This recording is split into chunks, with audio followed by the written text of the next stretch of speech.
Hi, I'm Lisa Eddy, your host of the Sacred Beauty Lifestyle Podcast. I'm so glad that you've made your way here and that I'm now sharing these podcasts here on YouTube. In my 25 years in the beauty industry, I have worked with thousands of women. I have witnessed so many beautiful, powerful, smart, and kind women who are hiding instead of shining. My mission is to empower you to own your true power and beauty inside and out, to be truly confident and shine through your skin. Lord knows the world needs your light. I'm committed to helping you understand the choices that you are making that are working for or against you.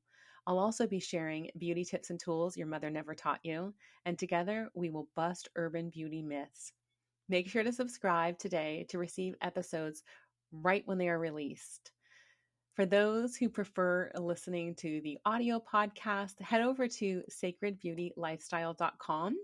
That's sacredbeautylifestyle.com, and you can find the platform of your choice. Enjoy. Hello, and welcome to another episode of the Sacred Beauty Lifestyle Podcast. Today, I have the incredible Kim Coffin here with us today, and I'm super excited to share her with you. Kim is a certified trauma-informed somatic, which is body-based empowerment, sex, love, and relationship coach. She graduated at Layla Martin's Institute of Integrated Tantric Sexuality and is the founder of Get Your Sexy Back. She specializes in female sexuality, tantric sex, and relationship transformation, giving you the tools to unleash your sexual confidence and unlock profound new levels of self-love, pleasure, empowerment, and intimacy with yourself and in your relationships. Without further ado, welcome, Kim. Super excited to delve into this juiciness with you. Thank you. Thank you. Thank you for inviting me. I'm thrilled to be here. Me too. I'm so thrilled to have you here. And I think that you bring such an important piece because talking about sex is often really off topic or limited or not allowed. We're not supposed to express ourselves in the most natural way, right? Our sexuality. And I think you do such an incredible job of making it normal to talk about pleasure and sex and joy and Mm. empowerment in this way. So I wonder if you can share if there's something else that you'd like to say that I did not include in the introduction, or telling us even a little bit about more about who you are and how you got where you are today. Yeah, absolutely. Oh, there's so much in there. Okay, there's a few questions. I might need a prompt for you here. I just want Okay. to start with there's so much more to sexuality. It's not just like I've picked sexuality to play with because it's something that really excited me per se. There's so much more healing that gets to be done. Healing that gets to be done in ourselves, in our confidence, in our power, in our connection to ourself, because what centuries and decades of time has done for us is really disconnected us from our bodies, really disconnected us from our pleasure, which that as an end result ends up disconnecting us from who we are, from our source, from our essence, from our turn on, from our power, from able to show up as our true authentic selves. So there's such a key piece in there. And that's why I think I was telling you when you're on my podcast, I use this portal of sacred sexuality because it allows us to drop into our body, to come home in our body, to cultivate this epic safety and trust in our body. And from there, we can heal all our shit because we're all carrying a lot of shit, even if it's not ours, or our ancestors and so forth backwards. But we can heal that disconnection from our bodies and we can cultivate this trust again. And what that allows us to do is really literally trust ourselves, like trust our every single decisions, right? What clothing to wear, who to go out with, who to hire as a coach, or who to allow in as a client. All of these decisions, it really comes back to this disconnection from who we are. And the sacred sexuality, or sexuality period, is the biggest place we've been disempowered. So we can reclaim that. We can take all of our power back, which is huge. Huge. Thank you for breaking that down and explaining that more, that it wasn't per se a choice, it was a missing Mm. link, right? A powerful Yeah. missing link. Yes, and I can go into my story, and I know it's many, many other people's story. Little trigger warning, though, for those who aren't, you know, regulated enough right now, maybe to hear it. You might want to come back at another time, per se. So, regular media, regular magazines we were talking about last week, all of that stuff starts to really mold and change young girls, right? Like we come out, we're born having this, like, yes, I know what I want. I don't know what I want. I'm not going to bed right now and I'm not eating those peas, but I'm twirling in the yard naked and I don't give a shit who's watching, right?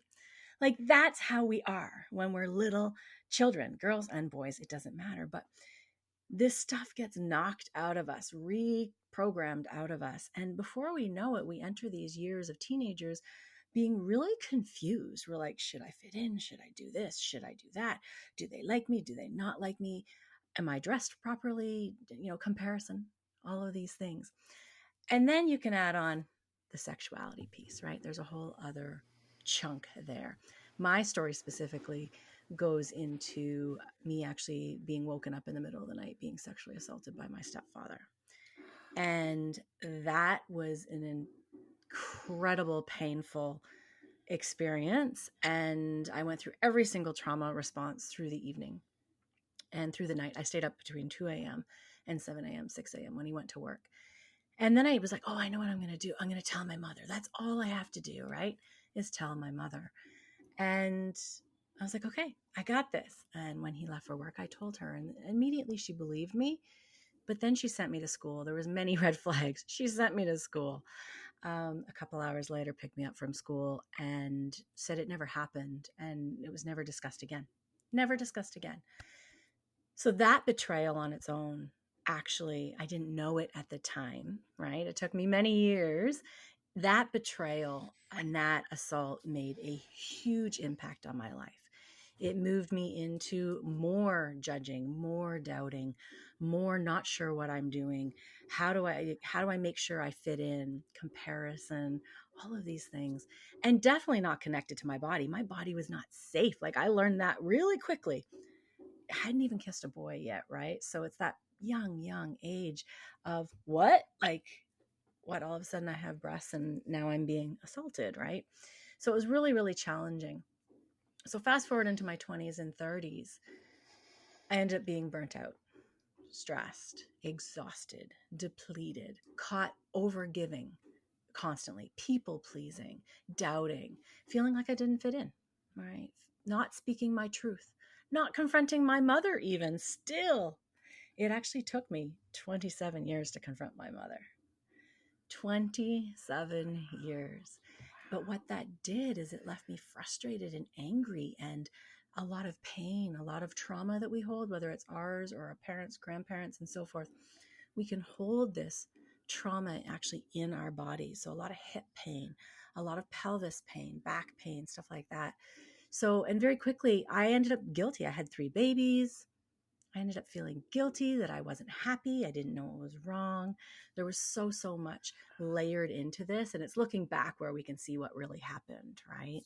Yeah. And then in 2013 is when I started my journey. I was definitely getting whispers to slow down. I was getting whispers to speak up to my mom, but I was still very, very afraid of my mom. It was very narcissistic, controlling. There was a whole pile of elements in there, right?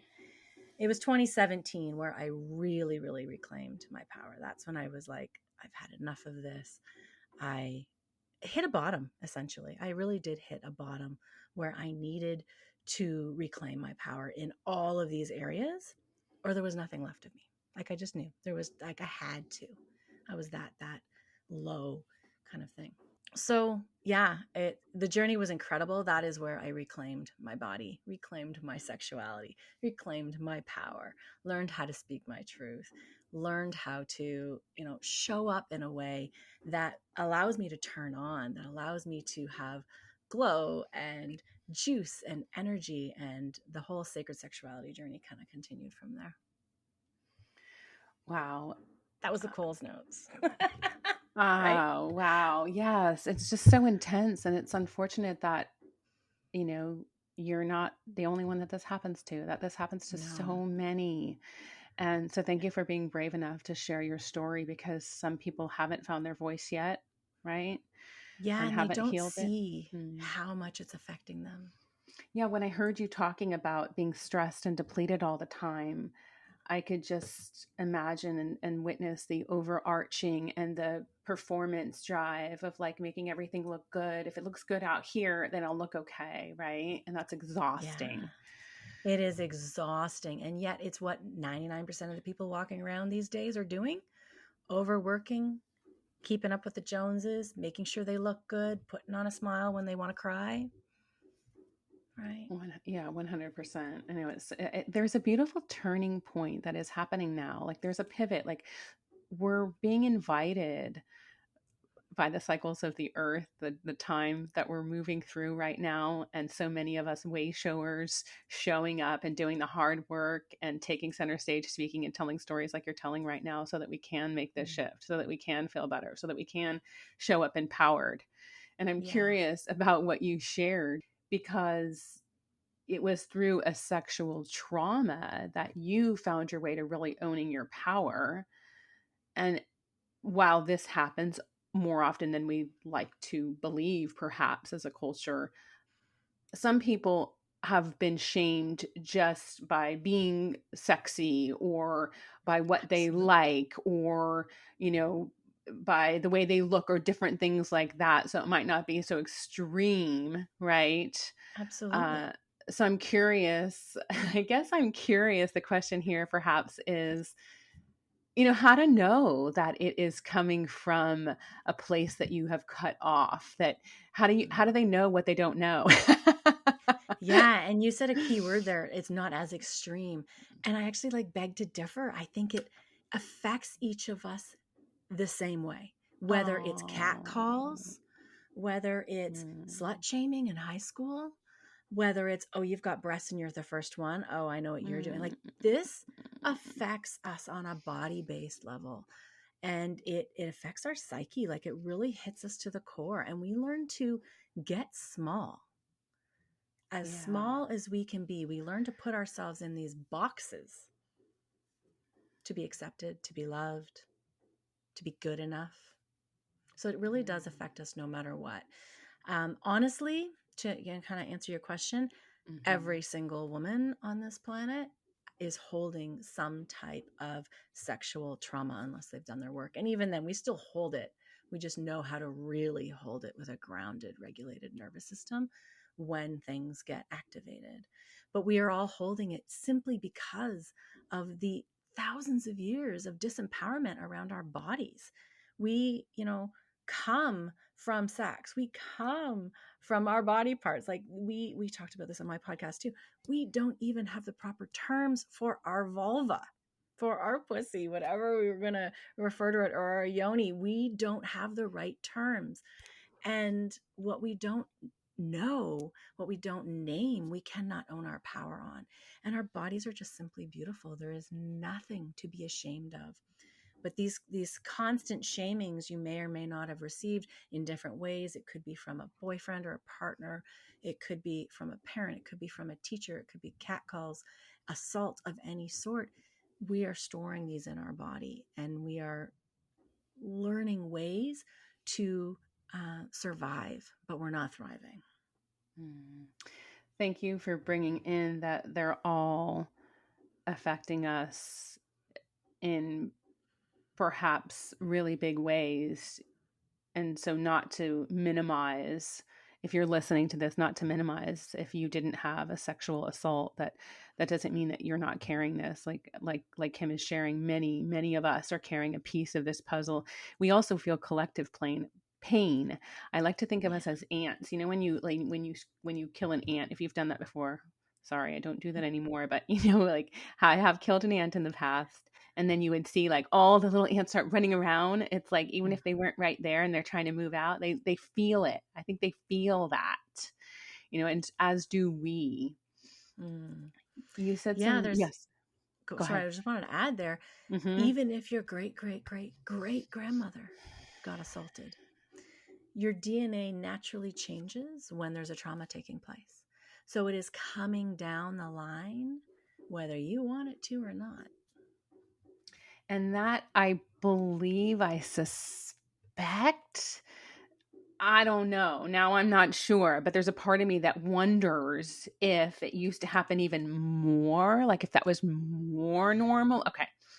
Different ways. We let Yeah. shit slide now. It could be office harassment. Like 20 years ago, I know like women's asses were still being grabbed in the workplace, right? Like it's different. But all of this shutdown, all of this disrespect, all of this putting the women in their place with air quotes there for lack of better words is what we just get small. We get as small, we dim our light as much as possible because we're trying to survive. We don't know anything different. But what you can recognize actually, so the back, like any pain, by the way, back pain could be vaginal pain, could be anything that way, could be. So there's so many things we store in our body, like our lungs hold grief. There's different pains. If you go for a massage or a chiro or an osteo 4 or 5 times and it's not fixing an issue, generally there's an emotional background to it. 100%. It's one I way to think there's identify. typically, thank you, that was a beautiful piece that you just brought in.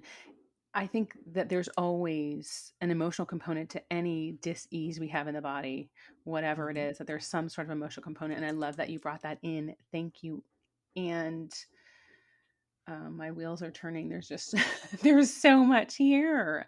It made me think of many women as we grow up having vaginal pain with sex. I don't just think that is from growing up. You hear like, oh, whether it's dryness, because then there's, I've like one of my clients, I get very intimate and deep and connected with my clients. And I remember doing facials. That was my primary. It's a very intimate role, right? So there's a lot of talking and sharing. And I remember one woman, really sharing she was struggling there, and I had recommended some natural lube for her and blah blah blah. But there was still the pain. There was still the pain there no matter what she did. And that makes me think that it was way more, that there was probably unhealed trauma stored and stuck in that area. Yeah, anytime anything happens where we freeze, right? We're taking in our breath, we're contracting. So any assault, any shaming, anything, like anything that makes us contract. We are Mm-hmm. naturally holding that in our body. And the most common places we will hold it is our more sexual areas. So our vagina, our vulva, our lower belly, our breasts, and our throat. So there's actually ways that we can go in and do de-armoring to gently, we're not going at it and, let's go like a run or a 10K jog. Let's get rid of it until it's gone. We are going slow. We are cultivating safety. We are trusting your body. And if your body's like, nope, I'm done today, like that's okay, because that in its own cultivates more trust and safety and so forth. So it's a very gentle way of healing. And yes, that pain most of the time can be healed. It can be integrated. It can be released, but it's not something we're going at like the rest of the world's going to get something, right? We're going slow. We're learning how to slow down. We're learning how to listen to our body. We're learning how to activate our turn on. I love that you brought in, don't feel like they're lubricated enough. When you turn on your life and your body, you got to do them kind of side by side. They go hand in hand. But when you do this, I know 60, 70-year-old women who are more wet, for lack of a better words, than they ever were when they were younger. And it's not because of lube. It's because they are turned on, because they are in their power, because they know their body, because they're not doing things that they don't want to do. They're not saying anything, hoping he's going to have an orgasm while there's a hair in the way. Like they're speaking up. They know what they want. They know what they don't want. These are things that we haven't been given permission to follow. We've been told that our pleasure is for men's, whether it's actually said out loud or just kind of like hinted, right? Mm-hmm. It's funny. We're allowed to be sexy to seduce a man, to marry us. And then once we're married, we should be very different. Yeah, it's all so strange, isn't it? Like you said something that I often talk about, which is that I think it's such the dichotomy is so strange that we all came from sex and yet we can't have real conversations about it. Mm-hmm. And I do want to share because you did mention that you taught me something actually. Well, you didn't, I don't know if you mentioned that. You mentioned that we talked about it, but you mentioned a couple of different words a second ago. You said vulva and vagina and da, da, da. And so for those of you listening who are like, wait, what? I thought she just said vagina. It's not all encompassing. And I'm so glad that you reminded me, Kim, because I had read it that it was the vulva that was the term. And then I forgot Yeah. because I was trained to say vagina, but it's not really the correct proper term. No, 99% of us out there are calling our lady bits vagina. And our vagina is only our vaginal canal. That's it. And so The the rest would be vulva, oh, the sorry, go rest would ahead. be vulva. Yeah, the The rest would rest be of people, vulva. that Yeah. incorporates the whole region, as does the Sanskrit word. I like the Sanskrit word yoni. It just feels so sacred. I've used that term for years when I'm, speaking about it in a way of listening, in a really like honoring, sacred way. I like to use the word yoni. So yoni and Yeah. vulva and pussy are the three And proper terms. yeah. Is that right? Pussy's not technically proper, right? It'd be vulva, vagina. Right. Yoni is Sanskrit word for our vulva, and also more of the area. And I like to use the word pussy. It took a long time to reclaim that word, but because the reason why I do use it is the words that people have used us to shame us could be bitch, could be pussy, could be all of these things. The way that they have taken our power back away, we are taking it back by using these words. And pussy for me would not be just vulva or vagina. It would be everything: pelvic bowl, womb, ovaries, our inner essence, the connection, the innate inner knowing that is within each of us, and connecting to that whole beautiful, sacred, creative, life giving area. So that's why I use pussy. Okay, thank you for explaining that. I knew that that one was more inclusive, but I'm hearing it different now. I'm hearing Mm. that word pussy in particular is like even more inclusive It is for to. me. Yeah. Mhm, And we mhm, get to mhm. make Okay. it mean what it is. And when we take our power back on a word, like even my teenage daughter and I call each other bitches all the time. We'll even drop into whore. And that's because my friend owns Witch Bitch Whore. It's a beautiful company. Because when you're used to these words and you're hearing them all the time, like I took her bacon off the plate at a hockey tournament on Friday and she goes, whore. And I was like, okay, thanks. And she goes, oh shit, I forgot people were around. Right. But we're doing it in a lovely term to take our power back on these words that have been thrown at us in such disgust. Right. We call Yeah. men pussies if they're being weak. That But if you one, think about it, we push babies out of our pussies, I correct not people on weak. this. I correct people on this all the time, and I'm so glad you brought that in because I think we need to be calling them scrotums instead, Yeah, is what ball I sacks. joke. Ball sacks Exactly, works because just fine. those are like actually weak. Like the pussy is strong. I've trained my boys. I'm like, you use that pussy word that way and you're in trouble. I got 22-year-old and 19-year-old boys as well. And I'm like, if you want to call somebody weak, you call them a ball sack. Okay. No more pussy. That's what I teach people, girls. See, I'm feeling very in sync with you on a lot of these things. Though in ways I feel like I'm a little bit conservative in ways. Like I think for me, I like I said, I would use pussy in the bedroom, but I would use and on the podcast clearly. Yep.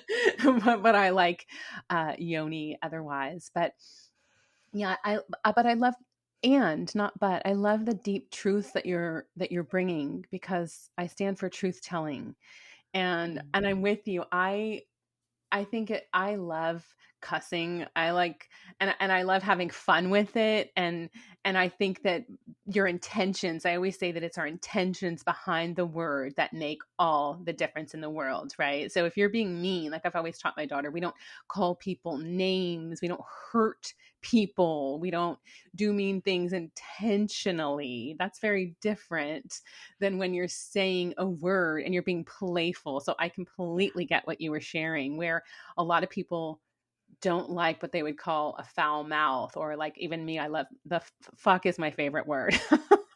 Yeah, totally. And yeah, I wouldn't call these foul mouths. These are more just play. And it's actually said in a way of love and adoration. That's I'm with totally. you. Yeah. I'm with you, but many people wouldn't have that view. And I think your intentions are everything. So thank you for sharing that. And how old is your daughter? She's 17 this month. And are your children all comfortable with, I guess, you being so outspoken and direct about these what can be taboo topics? Has there been any backlash, I guess, from friends or family or Yeah. No, if anything, well, not all. The oldest and his girlfriend of a couple years and the youngest come to me and ask me questions all the time.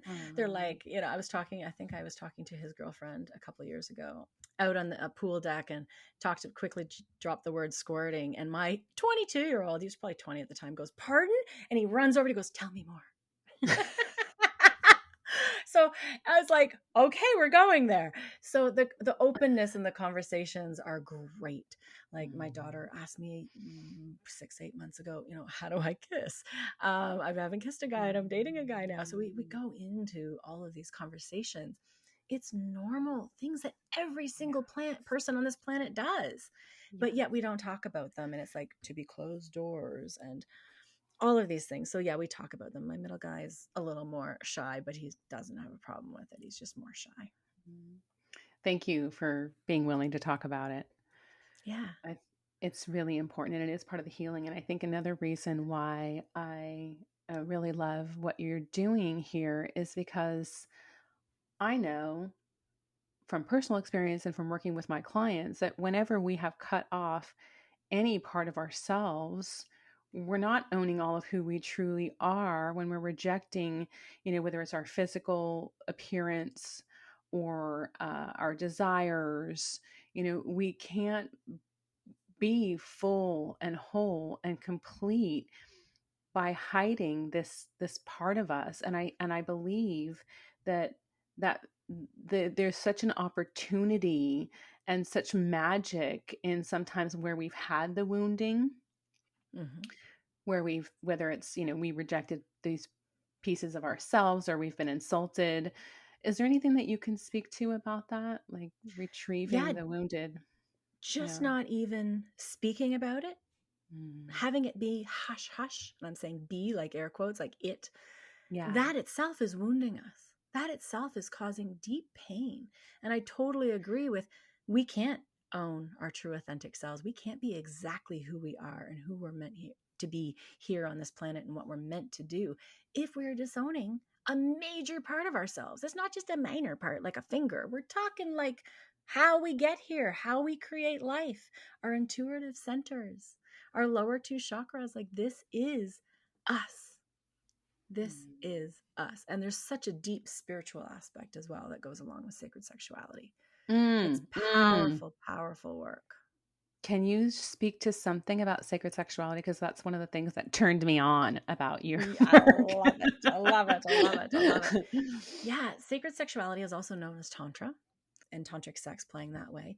And it's this spiritual path of playing either solo or as a couple, of really integrating and really deeply acknowledging the entire parts of you, all of you, your desires, your lack of desires, I want to say, what you like, what you don't like, right? Your greater inner alignment of like really knowing who you are, really listening to your body, almost like everything we've been talking about, knowing what your body wants, knowing what it doesn't want, really going deeper and understanding what it is that's a hell fucking yes to you and what's a no, right? It's that listening. We are not fixing, there's nothing to fix. There's some definitely parts that we would be releasing in trauma or wounding or heartbreak. We hold this in our bodies. We hold this in our pussy. We hold this in our hearts.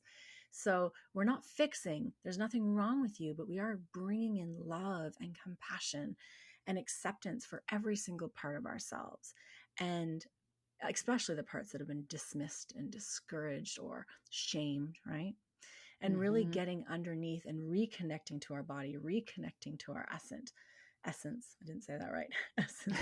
And reconnecting to who we are. And we can rewrite those neural pathways, which is brilliant. And it really allows you to come home in your body, to feel safe in your body, and then to go out into the world and create everything you want to, everything you desire to follow your desires. It is brilliant, brilliant work. And then there's a spiritual piece. There's even a deeper spiritual piece. I'm going to add that, but it's so hard to explain because it is something that is felt. When you drop into a sacred sexuality practice or a jade egg practice or any of these practices, and you're learning to move your sexual energy through your body, you're learning how to cultivate. You're not just going for an orgasm. We're playing with the sexual energy. We're playing it and bringing it through our bodies. We're using it for manifesting. We're using it to empower parts of ourselves that maybe are feeling a little shut down. When you can connect to these pieces, there's this different realm of spirituality, this interconnectedness amongst everything, like you said about the ants. We're all connected. It's all connected. So you can tap in to this realm of connectedness in sacred sexuality and Tantra. Thank Yeah. you. I love that. I'm wondering, what if some of our listeners are here perhaps resonating? You might be listening right now and going, well, yeah, I actually can relate to and remember and recall an experience where it was so impactful that I know that I shut myself down after that. Or, it was very clear. There was a line of delineation that occurred where as other it might be accumulative over time, or they might not be sure but might have some of these other symptoms where symptoms as in unable to talk about it. Low libido, pain, don't enjoy sex, have no clue what they want. Yeah. Yes. There's so many That's things. Yeah. okay. So I was joking because I was calling not able to talk about it a symptom, right? Not able to communicate about sex, right? But not even the fact that we're talking about it. If you're like, oh my gosh, where's my AirPods? I got to put this away. I can't let anybody hear me talking and listening to about this. Right? That's the shame. Yeah. Mm-hmm. So how would someone like that either just realizing it right now, hearing you going, oh my gosh, I recognize that there's a part of me that I've shut down a little bit. Is there a tip that you could maybe share with our listeners as to how to get started, how to start listening, how to tap in? Yeah, the biggest thing is start listening to your body, right? Start listening. Are you getting these hints? Are the things lining up in front of you telling that there might be another way? Do you keep running, right? The universe is brilliant. It's going to keep putting it in front of you. So start listening. The whispers are always there. It's just a matter of, are we going to listen? That's the biggest thing. And trust them. Don't go, oh, I'm too busy for that. I got to go. Trust them. Yes, I did the too busy for that. I gotta go. That was in 2013. Then I broke my ankle. The universe was like, oh yeah, you're gonna sit on your ass now. Oh, you don't have time? I got time for you, buddy. Totally. It's crazy how that happens, huh? It was brilliant. Yeah. I just have to reiterate, because sometimes we need to hear things time and time again, to listen to the messages that you're receiving from your body, because your body is brilliant and it is speaking to you, to us all the time.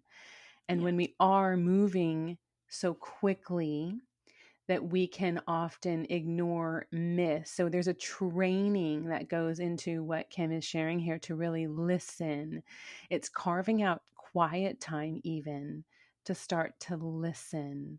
And maybe even journaling might be a way to help you listen, to ask the questions. It's like asking, you shall receive, and you put the pen to paper. It's like, what is my body telling to me if you're not clear what it is? Yes, what were you going to say, Kim? And be curious. It goes right with it.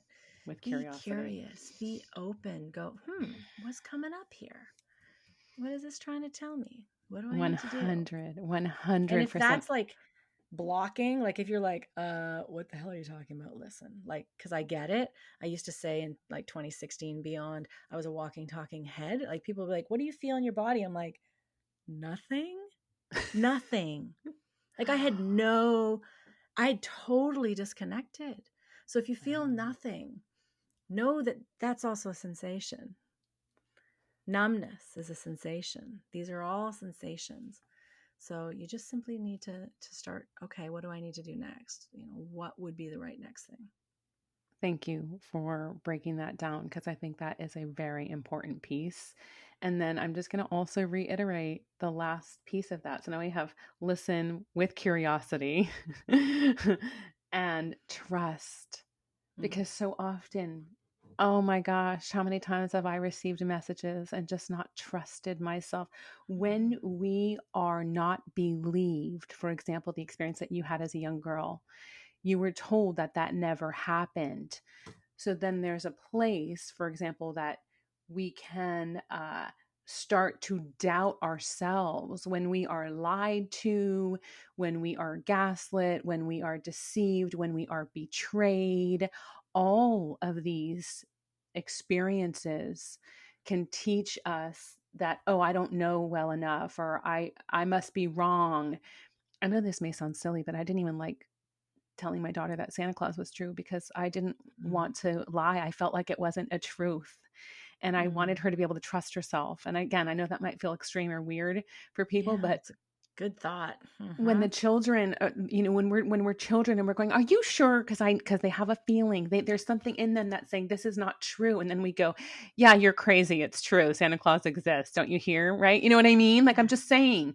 So Yep. really, really important that as parents and leaders that we really tell big hard truths, and that we on our journeys really build the trust in ourselves, that we really start to listen and trust the messages that we do receive because they're coming at us all the time. And I want to add a note on there. Your head, though, your cute little brain will go, Yes. oh, you don't have time for that. Oh, you're fine. Oh, no, that's not safe. Oh, that's crazy. So you're listening, like we're talking about, and being curious to your body, not your head. Yeah. Your head is going to give you things to keep you safe, which is very, very primal, right? We're going back to safety, love, belonging. Your brain is constantly evaluating everything you've ever done in your life and going, nope, not safe. Nope, not safe. Nope, not safe. So you're trusting your body. You're being curious. You're listening. You're trying to get out of your head and into your body and to feel. Thank you Yeah. for breaking that down and bringing that very important discerning piece there. Okay, as we're starting to wrap up here, darling, I've been loving all of this, and I'm sure our listeners are as well. Can you tell us, was there something that you wish you could go back and whisper in your ear at 20 years old or 20-ish? What would you say to you back then that you wish that you knew? It would be the trust, right? It would be Yes. there's nothing wrong with you. It's the trust. It's the trust yourself. Yeah. Yeah, Stop that's the journey. comparing. Stop doubting. Slow down. Everything's already within you. Yeah. That'd be that. Yeah. Thank you. It's always the simple truths that are the most powerful, right? And is there a big message if we gave you a megaphone and put you on the mountaintop that you would just be screaming to the world, that we would be like, okay, can somebody retrieve her? Yeah. It's time to reclaim our power, the places we've been disempowered. It's time to reconnect to our body, reconnect to our sexuality, to heal and integrate this bullshit we're all carrying, and remember who the fuck we are. Really Yes. step into our unapologetic power and remember who we are. And we do that through sacred sexuality. Love that. Thank you so much. Where can our listeners find you, Kim? Yeah. So getyoursexyback.ca, because I'm in Canada, would be my website. Get Your Sexy Back podcast. You might have to add with Kim Coffin on there. Coffin's like the casket, literally. Don't be afraid of it. You'll find my podcast. And yeah, you can follow me personally on Facebook. I prefer that, Kim Coffin. You can join my private Facebook group. It's not Let's anymore. It's just Get Your Sexy Back on Facebook. Instagram's Get Your Sexy Back Coach with underscores in between each. And yeah, anywhere like that. Any of those, I'd love for you to find me. If you want more, but you're still kind of afraid, I also have a free gift that I added and sent to you where people can join the Sacred Pleasure membership for a month and try it out for free. So I highly recommend that. It's just a little taste, a way to dive in, to start regulating your nervous system, to learn how to cultivate love and trust and safety in your body, and also learn how to reconnect to your sexuality, all of these things. So every single month, it's a different theme. There's an entire library back till last May in there that you can grab the pieces you want. This month is sexuality and money. We've done owning our power. We've done up-leveling your orgasm. We've done body love, because there's a lot of places of our bodies we hate too. Yes. There's so many different themes in there, and every month is brilliant. So regular is $44 a month, and you get to sign up for free for the first month and try it out. Such a gift. All of what Kim just shared will be in the show notes, and I will be joining your group for that, taking advantage of that free month too, to check you out, to get a little more intimate with you. I love the work that you're doing. Thank you. Thank you for your time. Thank you for your courage to answer this call for this work, because it's big what you're doing. Yeah. Thank you. I appreciate it. I appreciate immensely. You seeing me. Yes, it is. And I'm so honored to do this work. Like, so honored. It's not always easy, right? Showing up and being the witch out there, the today's witch, right? But really reclaiming our power and allowing everybody else to do the same, paving the way. So thank you. I'm Lisa Eddy, your host of the Sacred Beauty Lifestyle Podcast, which is now being shared here on YouTube. I hope this episode brought you insights and inspiration to radiate and shine with confidence. Remember to subscribe so you receive new episodes hot off the press right when they are released. And follow me on Instagram for more juicy tips at I am Lisa Eddy. Also, ladies and gentlemen, when you subscribe, like, and share these episodes, it helps me to get seen by more people. And that means a lot to me, because I am committed to reaching millions of women across the globe and waking them up to the sacred beauty lifestyle, owning their true power and beauty, both inside and out. Now, more than ever, we need more women shining instead of hiding. When we band together, we are unstoppable. This is how we change the world, together. Remember the sacred beauty lifestyle and get on out there and shine. The world needs your light.